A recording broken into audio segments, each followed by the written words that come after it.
வணக்கம். நீங்கள் இணைந்திருப்பது தமிழ் எஃப்எம்மின் உலக செய்திகளோடு. செய்திகளுக்காக நான் அபினா ஜெயகாந்தன். விரிவான செய்திகளுக்கு முன்பதாக முதலில் இன்றைய நாளிற்கான தலைப்பு செய்திகள். உக்ரைன் ரஷ்ய மோதலுக்காக உக்ரைன் பயன்படுத்தும் புதிய ஏவுகணை. அரசு அனுமதி பெற்றுள்ள ருவாண்டா பாதுகாப்பு மசோதா. பதவியை ராஜினாமா செய்த ஹைட்டி பிரதமர் ஏரியல் ஹென்றி. சவுதி அரேபியா எண்ணெய் நிறுவனத்துடன் இணைந்த FIFA. நாடே எதிர்பார்க்கும் தேர்தல் தீர்ப்பு. ஆரஞ்சு நிறத்தில் மாறியுள்ள கிரீஸ் தலைநகர். தொடர்வன விரிவான செய்திகள். உக்ரைன் ரஷ்ய மோதலுக்காக உக்ரைன் பயன்படுத்தும் புதிய ஏவுகணை. ஐரோப்பாவிலும் அமெரிக்காவிலும் அதிகரிக்கும் ஆயுத போட்டி ரஷ்யா உக்ரைன் போருக்கு அப்பாலும் மிக மோசமான அளவு ஆயுதங்களை உருவாக்கி இருக்கின்றது என்றும் ஆயிரக்கணக்கான தற்பாதுகாப்பு அணுகுண்டுகளை பொலரிஸ்ட் நாட்டுக்கு கொண்டு வந்து இறக்கி விரும்புவதாக பொலரிஸ்டினுடைய அதிபர் கூறியிருக்கின்றார். உக்ரைன் போலந்து எல்லைக்குள் நோக்கி பெலரஸ் நாட்டினுடைய படைகள் நகர்ந்திருக்கின்றன. இது போருக்காக அல்ல என்று செய்தி தாபரங்கள் கூறுகின்றன. ஆனால் அமெரிக்கா ATACMS என்று கூறப்படுகின்ற ஏவுகணை கட்டமைப்பை உக்ரைனுக்கு முன்னரே ரகசியமாக வழங்கிவிட்டது என்று கூறப்படுகின்றது. நேற்று முன்தினம் இந்த ஏவுகணை கொண்டு உக்ரைன் தாக்கி இருப்பதாகவும் இதை மிக ரகசியமாக உக்ரைனுக்கு அமெரிக்கா வழங்கி இருப்பதாகவும் முறைப்படி இதை வழங்கி இருக்க கூடாது எனவும் இது 300 கிலோமீட்டர் தொலைவிற்கு தாக்கக்கூடியதாக இருக்கின்றது என்றும் ரஷ்யா உக்ரைன் எல்லை பகுதியில் நிறுத்தி இதன் மூலமாக உக்ரைன் தாக்குமாக இருந்தால் ரஷ்யாவினுடைய உள்ளக கட்டமைப்பை தாக்கக்கூடியதாக இருக்கும் என்றும் தெரிவிக்கப்படுகின்றது. அரசு அனுமதி பெற்றுள்ள ருவாண்டா பாதுகாப்பு மசோதா. புகலிட கோரிக்கையாளர்களை நாடு கடத்துவதற்கு ஆப்பிரிக்கர்களை பாதுகாப்பான நாடாக அறிவிக்கும் ருவாண்டாவின் பாதுகாப்பு மசோதா இன்று அரசு அனுமதியை பெற்றுள்ளது. கடந்த ஆண்டு ஒரு முக்கிய தீர்ப்பில் உச்ச நீதிமன்றம் சட்டவிரோதம் என்று தீர்ப்பளித்த பின்னர் கிழக்கு ஆப்பிரிக்க தேசத்திற்கு சிறிய படகுகளில் வரும் மக்களை அனுப்பும் திட்டத்தை புதுப்பிக்க பிரதமர் மசோதாவை உருவாக்கினார். ருவாண்டாவின் பாதுகாப்பு சட்டம் 2024 என இப்போது முறையாக அறியப்படும் மசோதா இங்கிலாந்து நீதிமன்றங்கள் மற்றும் தீர்ப்பாயங்கள் உட்பட மக்களிடம் மாற்றம் செய்யும் நோக்கங்களுக்காக ருவாண்டா ஒரு பாதுகாப்பான நாடாக கருதப்பட வேண்டும் என்று கூறுகின்றது. பதவியை ராஜினாமா செய்த ஹைட்டி பிரதமர் ஏரியல் ஹென்றி. ஹைட்டியின் பிரதம மந்திரி ஏரியல் ஹென்றி ராஜினாமா செய்துள்ளதாக தகவல் தெரிவிக்கப்படுகின்றது. புதிய அரசாங்கம் அமைப்பதற்கு நிலுவையில் உள்ள நிலையில் பொருளாதார அமைச்சர் மைக்கேல் பேட்ரிக் பெஸ்ஃபோர்ட் இடைக்கால பிரதமராக நியமிக்கப்பட்டுள்ளதாக அமைச்சரவை தெரிவித்துள்ளது. நாட்டின் சக்தி வாய்ந்த கும்பல்களின் கூட்டணி பிப்ரவரி இறுதியில் தலைநகரான போர்ட்டோ பிரின்ஸ் மீது ஒருங்கிணைந்த தாக்குதலை தொடங்கியது.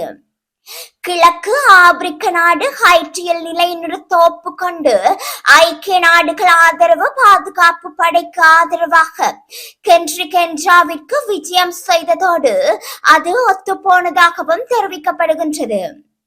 வன்முறைக்கு மத்தியில் ஏரியல் கடந்த மாதம் ராஜினாமா செய்து ஒப்புக்கொண்டுள்ளார் என்றும் மற்றும் ஹைட்டிக்கு திரும்பவில்லை. வெளிநாட்டில் இருக்கும் அவர் அமெரிக்க ரகசிய சேவையால் பாதுகாக்கப்பட்டதாக செய்தி வெளியிட்டுள்ளது. 9 உறுப்பினர்களை கொண்ட இடைக்கால சபை 7 உறுப்பினர்களுக்கு வாக்களிக்கும் அதிகாரம் இருக்கும். புதிய அமைச்சரவையின் நிகழ்ச்சி நிரலை அமைக்க உதவும் என்று எதிர்பார்க்கப்படுகின்றது. இது ஒரு தற்காலிக தேர்தல் ஆணையத்தை நியமிக்கும். இது 2026 திட்டமிடப்பட்ட தேர்தல் நடைபெறுவதற்கு முன் தேவைப்படும் அவர்கள் தேசிய பாதுகாப்பு கவுன்சிலையும் நிறுவ உள்ளதாகவும் தெரிவிக்கப்படுகின்றது. சவுதி அரேபியா எண்ணெய் நிறுவனத்துடன் இணைந்த FIFA.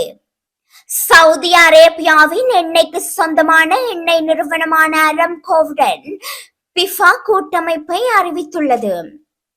2027 ஆண்டு வரை இந்த ஒப்பந்தம் நடைமுறையில் உள்ளது என்றும் 2026 ஆண்டு உலக கோப்பைக்கான ஸ்பான்சர்ஷிப் உரிமையை அரம்கோவிற்கு வழங்குகின்றது. நிறுவனம் ஏற்கனவே பார்முலா ஒன்றிற்குள் ஸ்பான்சர்ஷிப் ஒப்பந்தங்களை கொண்டுள்ளது என்றும் மற்றும் சர்வதேச கிரிக்கெட் கவுன்சில் பங்குதாரராக உள்ளது என்றும் தெரிவிக்கப்படுகின்றது. அராம்கோ உலக தரம் வாய்ந்த நிகழ்வுகளை ஆதரிப்பதில் வலுவான சாதனை பதிவை கொண்டுள்ளது. ஆனால் அடிமட்ட விளையாட்டு முயற்சிகளை வளர்ப்பதில் கவனம் செலுத்துகின்றது என்றும் பிஃபா தலைநகர் கியானா இன்ஃபான்டினோ கூறியுள்ளார். கூட்டாண்மை என்பது வளைகுடா ராஜ்யம் உலகளவில் விளையாட்டில் அதன் செல்வாக்கை தொடர்ந்து அதிகரித்து வருவதாகவும் சவுதி அரேபியா விளையாட்டில் முதலீடு செய்ததாக விமர்சகர்கள் குற்றம் சாட்டப்பட்டது மற்றும் அதன் சர்வதேச நட்பெயரை மேம்படுத்த உயர்மட்ட நிகழ்வுகளை பயன்படுத்துகின்றது என்றும் தெரிவிக்கப்படுகின்றது. இது ஸ்போர்ட்ஸ் வாஷிங் என்று பெயரிடப்பட்டுள்ளதாகவும் அதன் மனித உரிமை மீறல்கள் 2018 பத்திரிகையாளர்கள் ஷமால் கஷோகி கொலை, பெண்கள் உரிமை மீறல்கள், ஓரின சேர்க்கையை குற்றப்படுத்துதல், பேச்சுரிமை கட்டுப்பாடு மற்றும் ஜேமனில் போன்றவற்றால் விமர்சிக்கப்பட்டது. நாடே எதிர்பார்க்கும் தேர்தல் தீர்ப்பு. வாக்குப்பதிவு எந்திரத்தில் பதிவான வாக்குகளுடன் முழுமையாக விதிமுறைகளை சரிபார்க்க கோரும் பொதுநல மனுக்கள் மீது உச்ச நீதிமன்றம் இன்று தீர்ப்பு அளிக்க உள்ளது. கேரள மாநிலம் காசர்கோட்டில் பாஜகவுக்கு அதிக வாக்குகள் பதிவானதை சுட்டிக்காட்டி வாக்கு எண்ணிக்கையின் போது அனைத்து விதிமுறைகளையும் சரிபார்க்க கோரி பல்வேறு பொதுநல மனுக்கள் தாக்கல் செய்யப்பட்டன. இந்த மனுக்கள் விசாரணைக்கு வந்தபோது தொடர்ந்து நீதிபதிகள் எழுப்பிய பல்வேறு கேள்விகளுக்கும் தேர்தல் ஆணையம் விளக்கம் அளித்துள்ளது. அனைத்து தரப்பு வாதங்களும் நிறைவடைந்த நிலையில் தொழில்நுட்ப தரவுகளை அளிக்கும் விவகாரத்தில் தேர்தல் ஆணையகத்தை நம்ப வேண்டும் என்று நீதிபதிகள் தெரிவித்தனர். இதுவரை முறைகேடுகள் நடக்கவில்லை என்ற நீதிபதிகள் இவிஎம் வாக்குப்பதிவு முறையை மேம்படுத்த வேண்டும் என்றால் நிச்சயம் அதை செய்வோம் என்றும் அனைத்து சந்தேகங்களுக்கு தேர்தல் ஆணையம் விளக்கம் அளித்துள்ளதாகவும் தெரிவித்த நீதிபதிகள் தீர்ப்பை தேதி குறிப்பிடாமல் ஒத்திவைத்தனர். இந்த நிலையில் இந்த மனுக்கள் மீதான தீர்ப்பை உச்ச நீதிமன்ற நீதிபதிகள் இன்று வெளியிட உள்ளனர். ஆரஞ்சு நிறத்தில் மாறியுள்ள கிரீஸ் தலைநகர். கிரீஸ் தலைநகர் ஏதென்ஸ் முழுவதும் ஆரஞ்சு வண்ணத்தில் காட்சியளிப்பதாகவும் சகாரா பாலைவனத்தில் இருந்து அதிகளவு தூசிகள் வீசியதே இதற்கு காரணமாகவும் இதனால் கிரீஸின் பல பகுதிகளில் காற்றின் தரம் மோசமடைந்திருப்பதாகவும் தெரிவிக்கப்படுகின்றது. புகழ்பெற்ற அக்ரோபோலிஸ் கோட்டையை பார்க்க முடியாத அளவுக்கு புழுதி நிறைந்துள்ள நிலையில் சுவாச பிரச்சனை உள்ளவர்கள் வெளிப்புறங்களில் நேரம் செலவிடுவதை குறைத்துக் கொள்ளவும் முகக்கவசம் அணியவும் அறிவுறுத்தப்பட்டுள்ளது. கிரீஸ் ஏற்கனவே மார்ச் மாத இறுதியில் இதே பாதிப்பை எதிர்கொண்டதாகவும் அப்போது சுவிட்சர்லாந்து பிரான்சின் தெற்கு பகுதியிலும் புழுதி பரவியது. சகாரா பாலைவனம் ஆண்டுக்கு 60 முதல் 200 மில்லியன் டன் வரையிலான கனிம தூசுகளை வெளியிடுகிறதாகவும் தெரிவிக்கப்படுகின்றது. இவற்றில் பெரும்பாலானவை உடனடியாக நிலத்தில் தங்கிவிடுகின்றன. எனினும் ஒரு சில சிறு துகள்கள் நீண்ட தூரத்திற்கு பயணிப்பதாகவும் சில நேரங்களில் ஐரோப்பாவையும் அடைவதாகவும் தெரிவிக்கப்படுகின்றது. உலக செய்திகளோடு தமிழ் எஃப்எம்மிற்கான இன்றைய செய்திகள் நிறைவடைகின்றன. வணக்கம்.